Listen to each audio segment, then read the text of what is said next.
Hey everybody, meteorologist Brad Panovich here. It's Thursday, another beautiful day across the Carolinas. Not as warm as the 73 we had yesterday, which was by far the warmest temperature of the winter season so far and the warmest we've been since November. But we've got some big changes I need to talk about coming up in just the next 24 hours because we're going to go from spring weather to winter weather in a hurry. So you may not even notice today, but we've had a cold front sweep in from the north. This cold front is really what we call sometimes referred to as a backdoor front because it's coming in from the north to the south. It's backing in. Instead of moving in from a typical, west to east fashion, this is kind of moving in this direction. So we refer to this as a backdoor cold front. And if you look carefully, temperatures aren't bad. I mean, it's 60 something degrees in Charlotte right now. Some lower 60s across many areas of the Piedmont. Let me turn off the satellite image here, but you can see what's going on to the north. There's much colder air up here, which is beginning to what we call advect, which is just a name for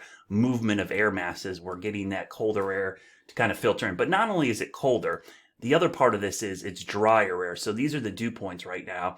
And I'm going to change actually this to the dew points across the area. Let me pop those up real quickly. The dew point temperatures are really dry. And if you watch me enough, dew points are really, really important for evaporative cooling because we're going to see moisture down here over Texas move in. And as that rides up and over this dry air, the 60s today are going to go to 40s tomorrow. It's going to be a pretty dramatic change in the next 24 hours. So let me show you. So here we are. This is Futurecast short range rapid refresh data here. You see the time here up in the corner. That'll give you a time on when this is developing. So to go through today, no real issues. Temperatures probably low to mid 60s, but might actually fall late today. But look how quickly this rain mass develops over areas of Texas, Louisiana, Arkansas. That begins to shift to the east. Now remember what happened today. I was just talking about this. That northeast wind has pushed in some colder, I would say cooler, we'll call it right now, and drier air. So as this moisture is coming in from the west, it's going to ride up and over that cool, dry air, and it's going to fall. So some of this first batches of moisture coming in early tomorrow is going to evaporate. Just like getting out of the shower tub, evaporative cooling cools you off. It causes you to get colder in the atmosphere. This causes the air to get colder. So tomorrow morning actually doesn't start too bad. Temperatures probably in the mid to upper 40s, but then temperatures will fall throughout the day as moisture moves in. And by really lunchtime, we've got widespread rain, and it's not a warm rain. It's going to be a chilly rain. And if you look carefully, there's cold enough air here that yes, in the higher elevations, we're going to see wet snow. Beach, Sugar Mountain, Grandfather Mountain, pretty much above 3,500 feet looks to be the areas that see the rain. And look at that. Some of that could be briefly heavy. I'm not going to be shocked if we see some kind of winter weather advisory or some kind of winter storm watch, possibly even for parts of the northern mountains up into Virginia and West Virginia. So this is going into the afternoon tomorrow. I mean, it's just miserable. I mean, look at that. Raining all day, starts to taper off a little bit, becomes more scattered. What happens is this front kind of gets draped to the south and we get wedged in. Another wave of moisture develops back in Tennessee. And as we go into early Saturday, I think we're going to see a round of rain. But the good news for Saturday is I don't think this is a washout. A lot of this moisture moves up to the north and east and kind of misses us. But let me show you temperatures quickly. So real quickly, here's a look at those Futurecast temperatures. And again, we'll go into this afternoon. I'm going to stop this mid-afternoon here. And we'll tilt the map a little bit, zoom in, and I'm going to plot a couple temperatures on here just to give you an idea. Around Charlotte, man, it's not bad. Mid to upper 60s, 60s around Hickory. You got a lot of 60s showing up, so really not bad today. 70s to the south, but that colder air is lurking just to the north. So watch what happens through time. Tonight as the rain moves in, you'll see temperatures start to dip.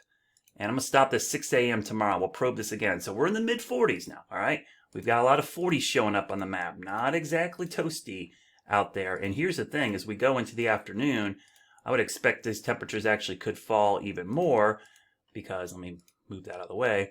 That rain moves in, and watch what happens during the day as the rain is in. So look at that pocket of cold air. This is your classic cold air damming.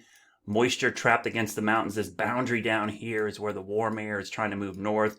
But up in the mid-levels atmosphere, we've got moisture riding up and over. So just a miserable cold day. I mean, look at that. Set up through the afternoon. Temperatures struggle. Look at the mountains. Really cold air mass going into Friday night, and then kind of stays in place into early Saturday. Now, Saturday is going to be the interesting thing. Here's 7 a.m. Saturday. Clearly got the cold air wedge set up. Warm air is trying to move north. So this is why, this is the hardest part about my job sometimes is where are we going to see these temperatures end up on Saturday? Because right now, it looks like the cold air is with us in the morning. So what happens in the afternoon? So here we are Friday morning, the cold air. I mean, look at that. This is your classic cold air damming. It's like 38, 39 degrees. We've got 60s down here, 50s to the south. So what happens during the day on Saturday? Well, we'll go through time here. We'll see as we go into the afternoon, the warm air is surging to the north. And you can see by 4 or 5. So this is why the forecast is going to be so hard. Maybe fit, but look at the 70s are down here. And just to our east, we've got some 60s and 70s. I mean, there's some 80s down here in Georgia. And here we are with 50s across most of the Piedmont. So this is going to be a very interesting forecast. There's a high, what we call bust potential for Saturday, just because it'll be interesting to see how close that cold air gets. I'm going to loop this just to show you. Cold air comes in, sits over us, then it tries to move out. So this is going to be like an ebb and flow with the cold air wedge. Of course, I'll have you covered throughout the next couple of days as we go into the weekend. But just get outside today. Please enjoy it because the weather is going to take a turn for the colder and wetter for Friday. Weekend isn't a washout, but it's not exactly going to be as nice as the last couple of days.